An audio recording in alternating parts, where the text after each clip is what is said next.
Today's episode is sponsored by Zola. A different kind of advertising experience built with wedding pros and for wedding pros is here and growing fast.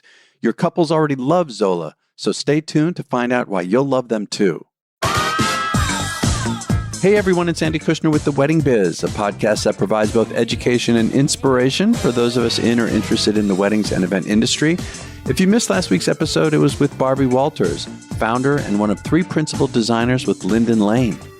Today is a revisit of my 2018 interview of Pablo Oliveira, founder, president, and creative director of Nuage Designs, a sophisticated go-to source for top event designers, planners, and distinctive couples around the world searching for the finest in custom event rentals, particularly couture linen, accessories, and furniture. Enjoy this incredible conversation with Pablo Oliveira. Pablo, I'm well aware of your work. It's so elegant and sophisticated. And to me, when I look at photos, and it's a feast for the eyes. And when thinking of branding, I was really impressed with the name that you came up with, Nuage Designs. And it seems to fit so well. It's really interesting to me. And I don't really exactly know the definition of it. I looked it up. It doesn't seem to be what I thought it would be. How did you come up with that name? It's interesting that you asked that because that's a question that usually people come up and ask me, what's the definition of the name? And basically it's a French word for clouds. Yeah, that's what I saw. Like something gas and clouds and okay. Yeah.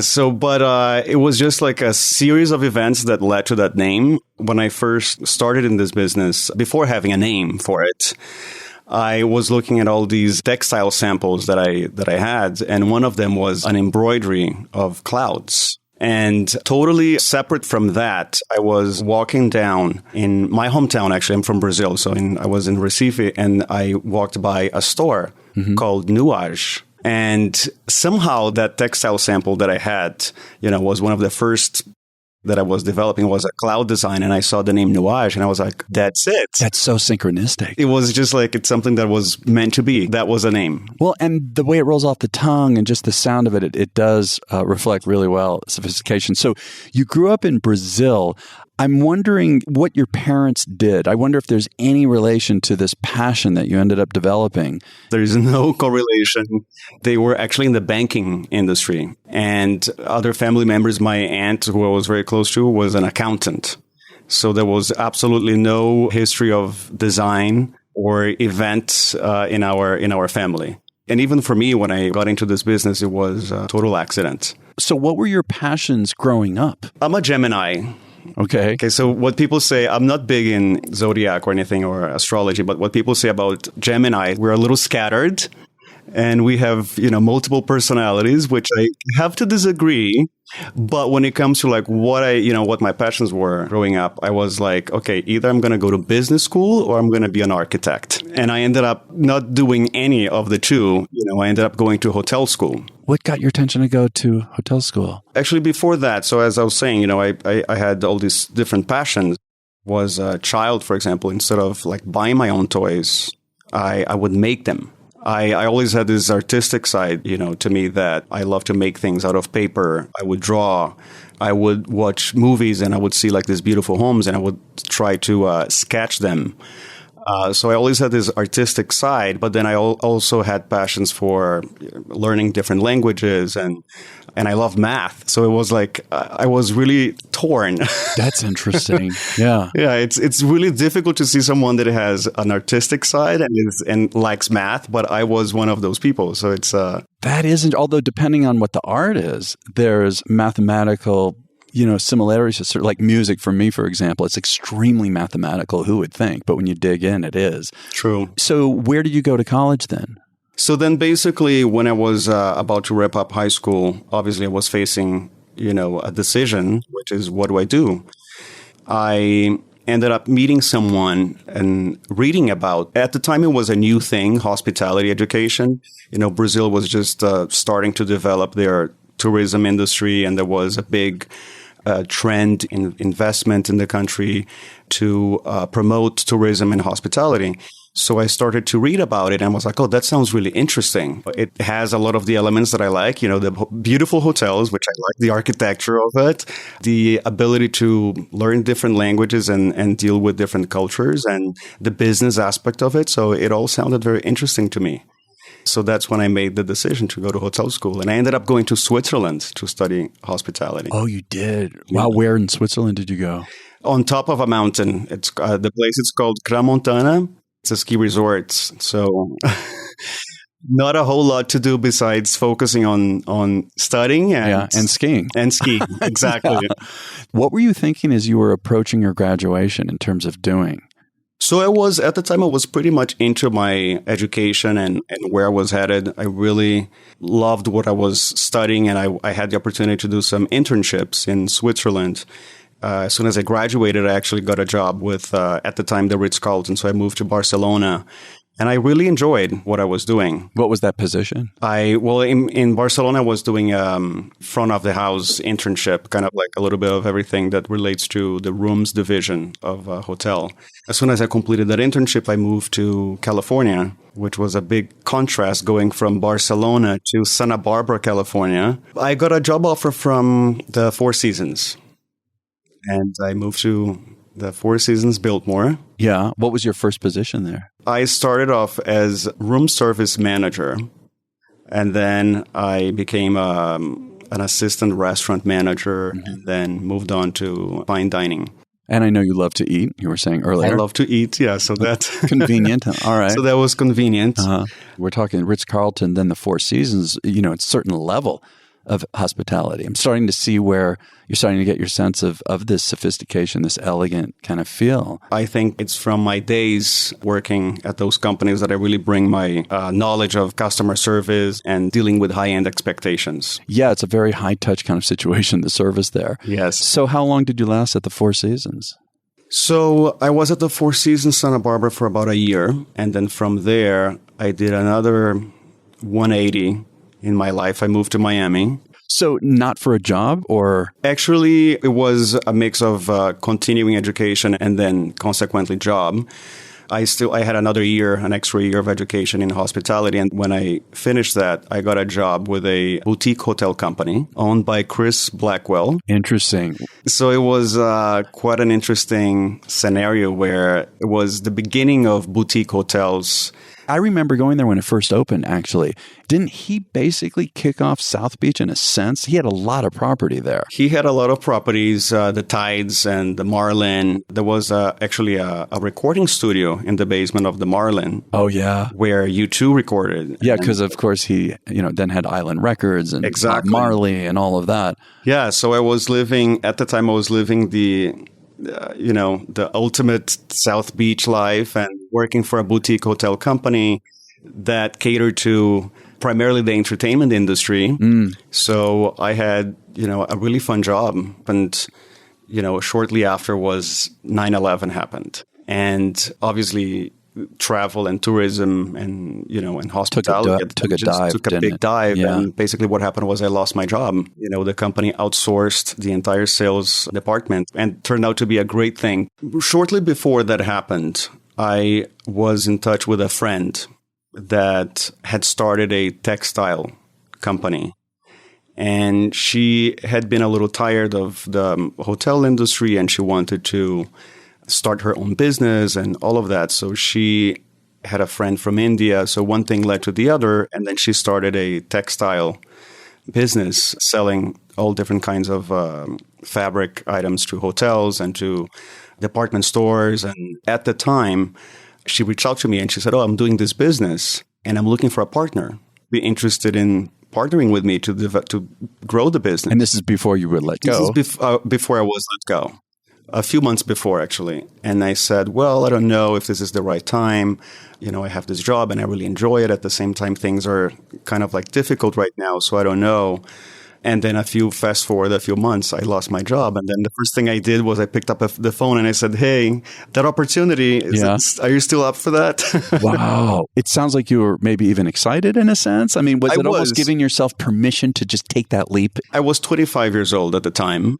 And I felt like, if there's a time and circumstances to start a business, that's it right now. I really have nothing to lose at 25 years old. So looking back, thank you for letting me go, right? Thank you for letting me go. Yes, it was the best thing that happened to me. It's such an intense thing. And so I like to think when something happens that is really scary to me and challenging, and that door is just slammed shut. I feel like it's a muscle, Pablo, where eventually I feel now that I've worked this muscle to where when something happens, there's a moment I might start to flip out. And then I stop myself and I think, okay, hold on. This door is slamming shut in my face, but there's another one open. There's got to be an opportunity. I need to do something to make myself feel better so I can look back and say, thank you for that challenge. You know what I mean? And I think that helps open it up. So you had a great attitude about it. Were you taking a financial risk? I'm curious. Like, did you have enough saved up that you could, or were you really diving in? No, it was basically, I had a little bit of savings, but it wasn't, I can't say that they were enough to start a business and, keep myself going. What actually happened was I decided that I was going to take that opportunity with her. I got a few job offers, some really exciting job offers after I lost that job. And I decided that I was going to start this business looking back, I was like, I'm glad that I turned them down. I took a temporary job at the time to at least know that I had some. Interesting. The way that it happened was through my contacts from other friends from school in Switzerland.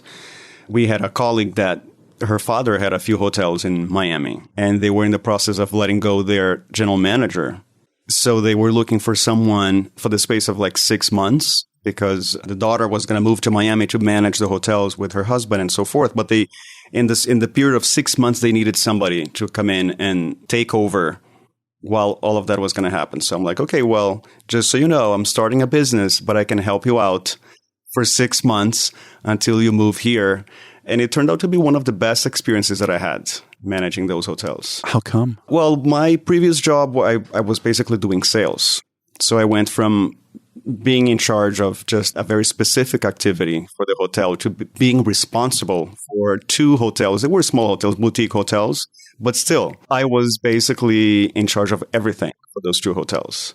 And the owner of the hotels, there are many, many businessmen in the world that are very inspiring, that created big empires, some of the biggest corporations in the world. If I can mention one role model to me, was this guy, because it was, he really taught me how to be hands-on, and really he was self-made, and he did really well for himself, but he never forgot exactly where he started, and he would not be afraid of doing whatever it took to run his businesses. So he was a mentor, you're saying, for you? He was kind of a mentor. Yeah, he wasn't there all the time. He's from Argentina, so he would come every now and then, see how the properties were doing. But every time that he would come, I would learn something just from being so hands-on in his businesses. Thinking back, what would you say is maybe one of the biggest things you learned from him that really has affected you even to this day? Can you name something in particular? It was a very silly moment that happened, that he was very particular about cleanliness. And I remember he came into one of the hotels one day.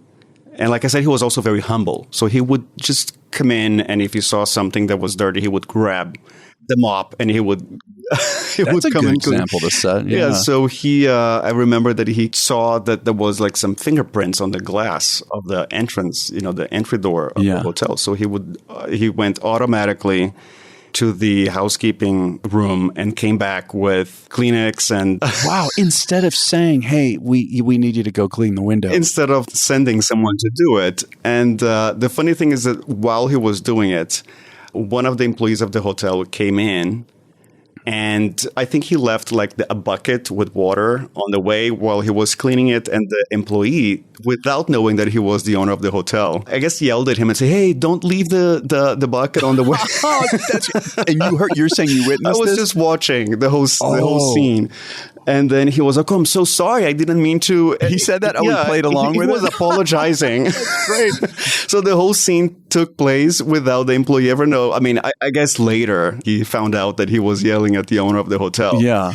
But I just thought it was such a gesture. Somebody else could have just said, hey, how dare you say that? I own this place. Yeah, sure. I can do whatever I want. But instead, no, he apologized and he moved the bucket. Boy, the humility of this guy. So I think that was a good example of being humble and just caring for your business, because that's at the end of the day, that's what he was doing. So in terms of this business, you become partners, and that's a whole nother story, having a partner. What were your responsibilities? Like, did the two of you sit down and say, okay, I'm going to do this, you're going to do that? Can you tell me a little bit about how it went right from the start? So we were both in charge of a little bit of everything. At the time, the business was mainly, we were selling textiles. Let me remind you that when I got into that business with my friend, I had absolutely no background in design. I could not tell cotton from silk apart. My God. I found that hard to believe. I had absolutely zero knowledge or background or anything in textile design. And I got into this business and I really had to learn on the go.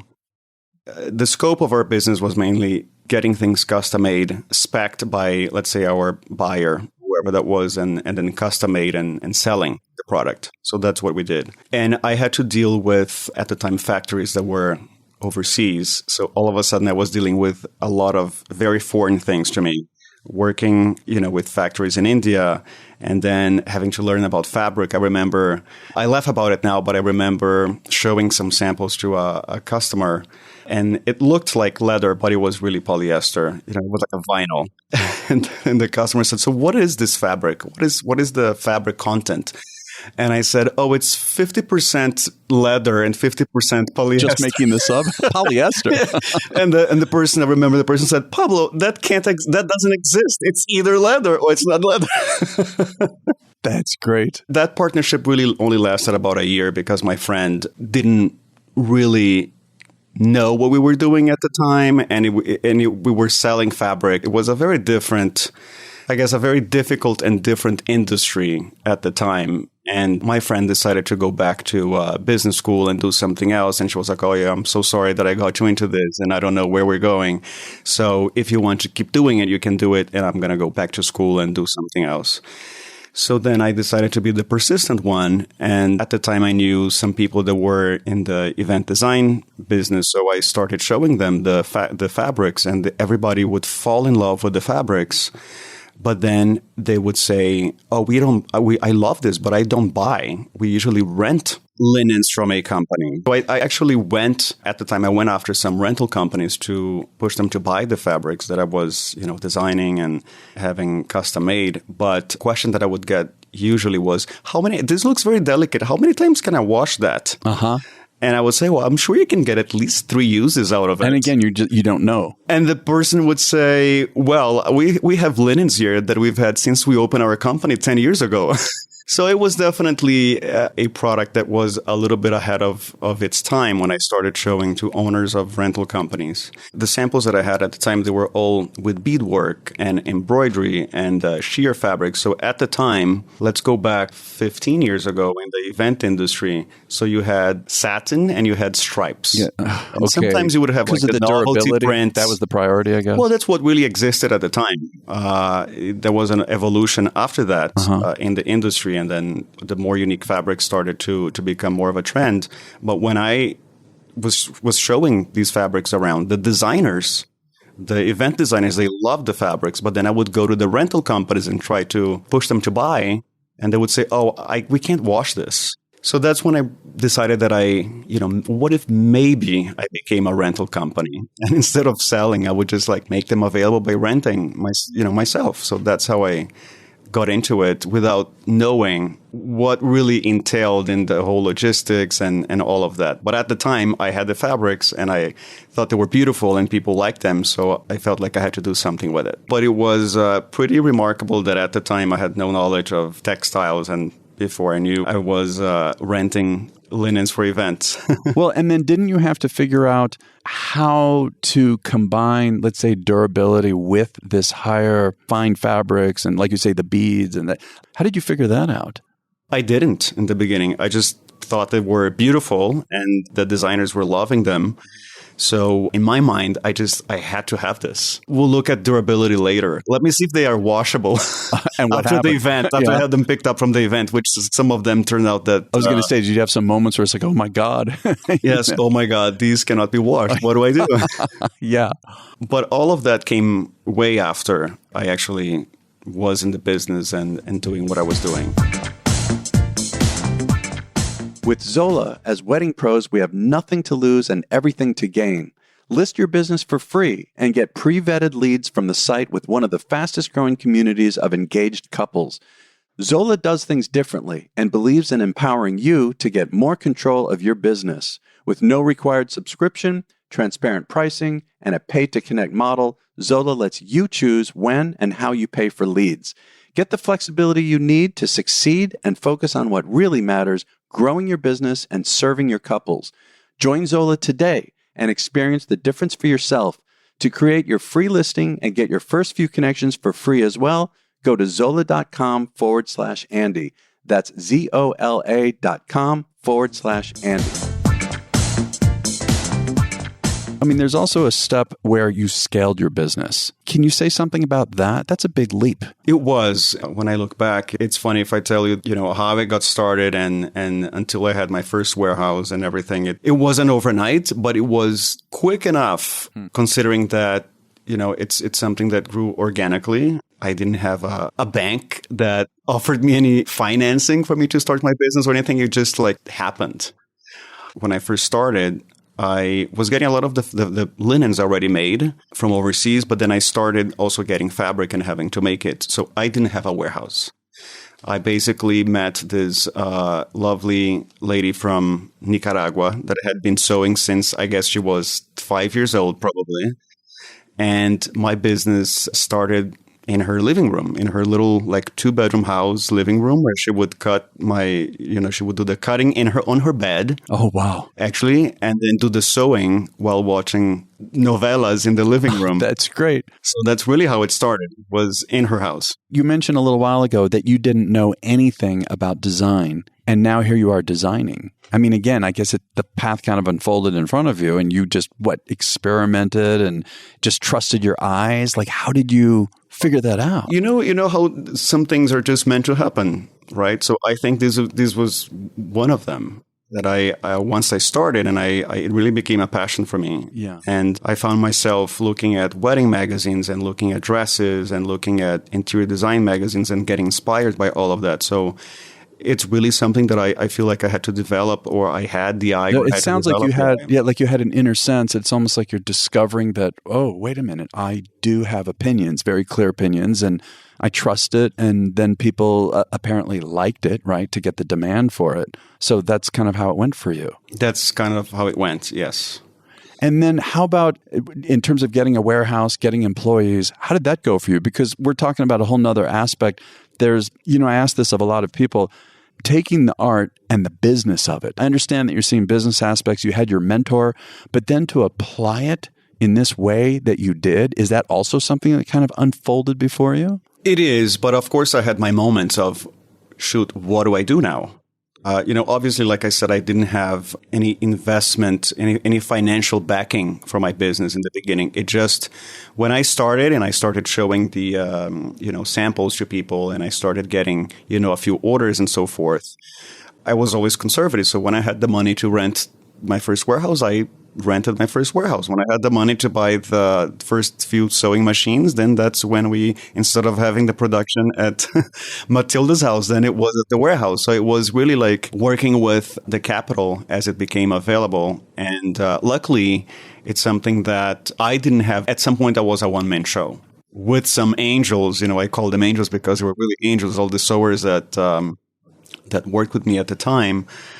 It was funny because right in the beginning, I came, when we first rented our first warehouse, and I had maybe a group of 4 or 5 sewers. We didn't have our own laundry facility. So I remember I came to work one day and there was a washer in the back of the warehouse. And I was like, what is this doing here? Basically, they had seen a used washer for sale on the way to work, and they all gathered like, I don't know. No kidding. And they paid for the washer and they brought it to the warehouse. Wow. So it was, I definitely had, I called them angels because they really cared for me and they kind of like helped me along the way. Well, but I'm going to submit here that you probably cared for them to set up that environment. Isn't that an important thing as an entrepreneur? And it's almost like they were also my mothers.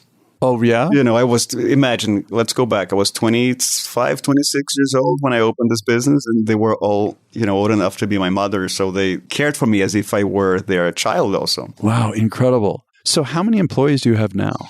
So now I have around 50 Wow, employees. That's incredible. How can you describe to me how many of each position in the company? Sure. So we have a sales team that is, part of that sales team is in Miami. And then I have a few people that are spread in different parts of the country. I have in New York, I have Atlanta. Uh-huh. I have one in Texas who is moving to San Francisco.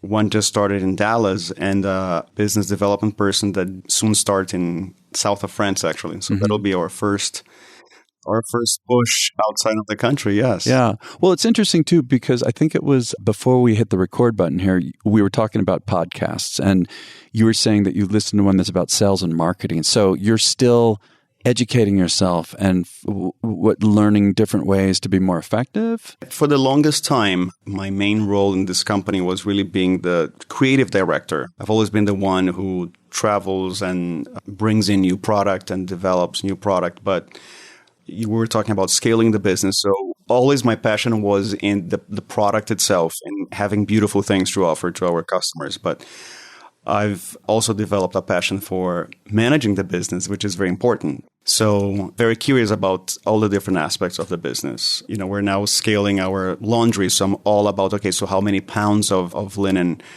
we're handling on a weekly basis. Deliveries, how many man hours and gas and mileage and all of that. I'm getting very specific about all these different aspects of my business. It's interesting. You say that you have a passion for managing, and I think a lot of us in the business, any business, that's a part that some people is like, oh, it's a necessary evil. On the other hand, some people I've interviewed here on the show, it was David Stark, actually. We were talking about building business structure. That's really important to him. And he's also obviously very creative. And I was asking him, well, how do you feel about handling the business part of it? And he said an interesting thing, which you're now making me think of as well, which is, he said, I believe that putting together a business structure is a creative act in of itself. Think of it as a creative act, gives it a different perspective. It does. And I agree with that. I think everything that you do in your company is part of a creative process. It's all connected, It's right? all connected, yeah. Is there anything specifically that you are so passionate about in terms of managing? Is it managing people? You're talking about, it sounds like the whole thing. Like you said, you're looking at delivery and you had to deal with inventory and costs of carrying inventory, all these things. You're excited about that. What I'm excited about is having more information about everything that pertains to my company. And a lot of us, which is like we run our operations and we don't quite know. Yeah. Right? There's a lot of it. I have been through that in my past. Absolutely. Cost me dearly. Yes. Yeah. So I've, as I said, my recent passion has become to learn everything about my business that I didn't know before. And you're going about that with podcasts. How else? Is there some particular ways that you're doing that to educate yourself? I like to go and connect with people that are obviously more experts in certain fields. Mm-hmm. I have someone that I'm lucky that I was able to bring that person to our team several years ago, actually, from the Ritz-Carlton. I tend to bring a lot of people from hospitality. Oh, yeah? Why is that? Just because I think it's a great school. Hospitality is definitely a great school because you learn a lot about customer service. You learn to deal with people, whether they are internal or external. I like that you said both. Customers. Yeah. Yes. Yeah. So I think hospitality is a great school. So I have someone from the Ritz-Carlton that used to do implementation of corporate projects at a corporate level for them. And now with the laundry, I'm connecting with people that are, definitely experts in the commercial laundry business. So I definitely like to connect with people that can bring knowledge. That's my favorite way of educating. Yeah. I think that's critical. That's good. And actually not to forget the people that are right there in the line. Like I spent a lot of time. We're talking about the laundry. I spend a lot of time with my laundry team now because they bring great insight also to the ins and outs of how everything happens in the department. Not only in the laundry, but everywhere in the company. Like and it affects my creative process. Now before I bring a new fabric or I create something new that we offered in our line, I go down and I interview the people that are going to be handling that product, because they have to be involved in the whole process, because they're going to be the ones handling that product. This reminds me, I went to Boston University for a period of time. I had an internship with this great consultant, George Labovitz. It was ODI, Organizational Dynamic Incorporated. Anyway, I got this internship. He had to interview for it and everything. And I remember that he talked about, he was saying, listen, everybody, class. He was being humorous, but he was serious. He says, actually, you want to know the secret to my success? I take a team, into these companies who are hiring me to consult to figure out how to be more productive or more efficient, all these more profitable, all these things. And he said what he does is he has a team of people go in and interview the people, on the line, on the street, in the sense of these companies. And he asks the employees themselves, what do you suggest? What can we do? And then I'm sure he was exaggerating, but he said he then would put it all together into a report and hand it to upper management, So yes. That's what this is reminding me of. Yeah, no, I like to involve everybody because, like I said, at the end of the day, they're going to be the ones handling the product and some of the best ideas in terms of designing the workspace and new fabrics to bring in. They are the ones that kind of have the final say. Yeah. Yes. I want to transition over in terms of new fabrics and things like that. I noticed that with fashion and clothing, more and more, I'm seeing this recently or a few years now, there's more mixing of different styles and elements, which is really interesting now, even colors that I never expected. And so the mixing of colors and textures, you're seeing that with linens, obviously. I imagine you're probably one of the trendsetters with this. How do you feel about that? I love everything that has an eclectic mix. So I definitely love mixing styles. I think that's what makes it interesting. So I'm all for it. And you have dressed the tables of some incredibly prestigious events. You've done royal weddings, is that right? I understand. Yes, we have. Can you tell me something? And also inaugural balls? Yeah, yes. What about the royal weddings? I mean, obviously, this is a hot topic recently, right, with Harry and Meghan Markle. How did you feel about that wedding? Did you pour through all the photos and everything? I did. I thought it was great. I loved it. Yes. I thought it was great. It was simple, right? But I loved that there was, definitely a new take on tradition. I think it was, the timing was great for all of that to take place. But how so? What do you mean? Just breaking some of the protocols and all of that. Yeah. I thought it was great. I loved it. So what are some of the royal weddings you've done? Can you tell me some stories about the process of working in that kind of an environment? Well, sure. We have done, especially with Preston and some other designers, we've done quite a few royal weddings in the Middle East. It's a very interesting process. One, because the expectations are very high and the timing sometimes is very, very short. So sometimes you face a difficult situation trying to please when the time and the expectation is very high for the timing that you have. Some people, from what I understand, they feel they can just throw a lot of money at it, and so we can do it quickly. Yes. But we had one of the probably craziest productions that we've done was, we had to make these over 1,000 chair covers for a royal wedding. And their inspiration was this, I think it was a Versace dress that it had paillettes in the back of all different sizes, larger towards the ends and then smaller paillettes in the middle. And of course, that was inspired by a haute couture dress. So that was their expectation. And unfortunately, that fabric didn't exist as is on the photo. I kept telling the designer, I said, listen, I would love to help, but that fabric doesn't exist unless we create it from scratch. It's impossible. And even to create it from scratch, we only have a month until the wedding. So make a long story short, I had to set up this production line of 20 people, literally gluing the paillettes on the back of the chair cover to kind of mimic that Versace dress. So that was quite an experience to do that. I read you had talked about how couples need to choose a linen, and I assume also party planners need to choose a linen that will tell their story. And I wonder if you could say more about that. Well, obviously, I think that the wedding itself is an experience that will tell the story of the couple. And the linen being, in my opinion, one of the most important pieces. I would say the number one most important piece for a bride is their dress, obviously. And the linens being a textile, I think it kind of like ties in with the whole like wedding dress. And I think they definitely is an item that they pay a lot of attention and they take their time, to choose. I think that really it shows the story of that couple, whether they are a bride or, if it's a same-sex couple or if it's a bride and a groom, whether the bride is romantic or if it's a city girl or what exactly is her heart. I think the textile will tell that story. What is the process like? I would think that you have to work as a team too, of course, right? Obviously, I'm assuming floral designers, planners. How does the process go? Well, typically for the type of wedding that we do, typically we're working with a designer that is then working with the couple. We make the process easy for the designers because we have a lot of items in our collection. They are present in what we call our design trunk. So it's like a sample kit that we send to our customers so they can use that as inspiration. So we have pieces of fabric that they can show based on what the story is going to be for that wedding. So they have that in front of them. And other times we just have to create something from scratch. I imagine you must love that. It's fun. It's definitely fun. I remember this one couple, the groom was the one that was particular about the tablecloth. And I remember the planner telling me, look, we've shown everything to this couple, and we've probably shown 100 samples of linen, and nothing will make the groom happy.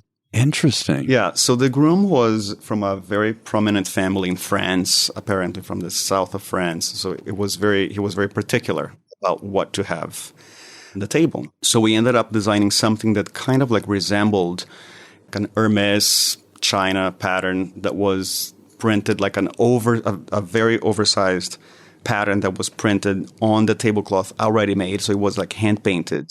First the tablecloth was made and then it was hand painted so that the pattern wouldn't even break. It was like a one continuous pattern.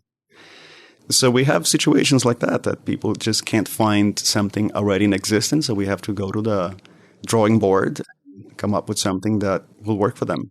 I'm wondering also how trends affect you. I think I read somewhere that you were talking about how quickly they're changing now. And what do you do about that? Well, you just have to really look and see what's happening in fashion and interior design and continuously introduce products that are reflecting what's out there. That's not to say that everything that happens in fashion and interior design will work for an event, because sometimes it doesn't. Sometimes the color of the year is a great color, but it doesn't quite translate for an event. So there's always that assessment of what trends will really translate into events. And continuously going through that process and identifying that. And earlier you mentioned Preston Bailey. I'm curious about what that process was like collaborating with him, because you've got the Preston Bailey collection. Mm-hmm. It's beautiful. What was that like? Well, the whole idea was our teams worked very closely because obviously he was always doing these very elaborate events, and we would custom make the linens for those events. And a lot of the times, Preston, his inspiration would come from a piece of textile. He would sometimes start his design process by the linen and then building on it. It was almost like a canvas that he would then build a whole design concept around it. So, we always worked together with his team, doing most of the linens for his events. And then one day we just said, why don't we just collaborate and come up with a collection that will be available for all events? Whoever wants to use them in their event, then it's our collection. So that's how the whole idea came about. And I know there's a video on your website that I thought was really interesting, with a little snapshot of you working together in that way. That was interesting. And Pablo, you're talking about your experience in hospitality and the luxury aspect of it. How do you bring that forward? Well, I see, obviously our business has the design aspect to it. We provide beautiful linens and accessories for an event. But in my opinion, it's also, it's a service-based business. And the way I see it is we partner with our customers and we collaborate with them 100% in every aspect of it, not just providing beautiful things. And sometimes we go to the extent of going above and beyond for our customers. I remember this one circumstance that we had was we were working actually with Brian Raffanelli for an event, and there was a request for samples that we're going to do like a sample presentation, and something got lost in translation, and it was the day of the presentation. The presentation was in New York actually, and we got a call in the morning saying, "Oh, we have a problem.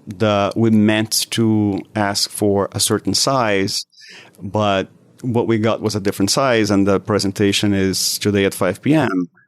So I'm like, "Oh, I'm sorry. The quickest thing that the quickest way is FedEx overnight, but that's tomorrow morning." So fast forward an hour later, I had somebody at the airport with a sample ready to fly. An hour later. Okay. They said it was a very important presentation and they needed a specific size, not what was sent. So an hour later, I had a salesperson at the airport, with the sample, ready to take, to embark to go to New York. So, she got to the airport, took a taxi to the hotel, hand delivered the sample to one of Brian's team members that was already waiting at the lobby of the hotel and everything. So basically, as she's leaving the hotel, she sees Bill, Hillary arriving at the hotel. So next thing we know, that sample was for Chelsea's wedding. Oh, you didn't know this? And we had no idea. Brian didn't even We had no idea what the sample was for. And, fast forward a few months later, we were helping Brian with that wedding. But it was just like how, to us, it didn't even matter like who it was. That's what I was just going to say. I mean, I at first I'm thinking to myself, I was about to say, must be a prestigious, client. And you didn't even know. We had no idea. We just knew that we had, our client was in a situation where they needed something and we were going to do whatever it took. So that's the story. No, I love that story. That's great. Wow. As we get ready to wrap up, if you were giving a master class, to somewhat already experienced designers, in your field, in your industry, if you can narrow it down to a couple, what would you focus on or some of the biggest and most important tips and advice that you would offer? I think not to be afraid of mixing unexpected styles. I love mixing what's modern with what's traditional. I think mixing it up is what makes it interesting. Yeah, interesting. Well, so Pablo, what is the best way to find out more about you and to reach you? Well, the best way to reach me is feel free to email me. I was going to say, I should give them your cell number? Maybe not. No. Okay. Email is the best. Pablo@nuagedesigns.com. Okay. Short and simple. And how about social media? Social media. To find out more about what we do as a company, Nuage Designs Inc. is our handle on Instagram. Okay. And we post every day. I tend to leave my Instagram more for like personal, but it's open, so it's not a private Instagram. So if anyone wants to see more pictures of me being silly and my travels and what I'm eating. Yeah, that's right. You love food. Since I love food. And my dog, I have a King Charles Cavalier. Oh, yeah. His name is Poe. Poe. So you'll see him a lot on my personal Instagram. Mm-hmm. So it's Pablo C. Oliveira. Okay, and we will have all of this and the spelling in the show notes on the website. And just before we go, I'm wondering, what are you thinking about the next 5 years for yourself, the 5-10 years? I mean, you're still relatively young. Do you think that far ahead? How do you approach that? I do and I don't. It wasn't until recently that I started to do like, okay, let me see where I want to go in the next 5 years. I really like to take one step at a time.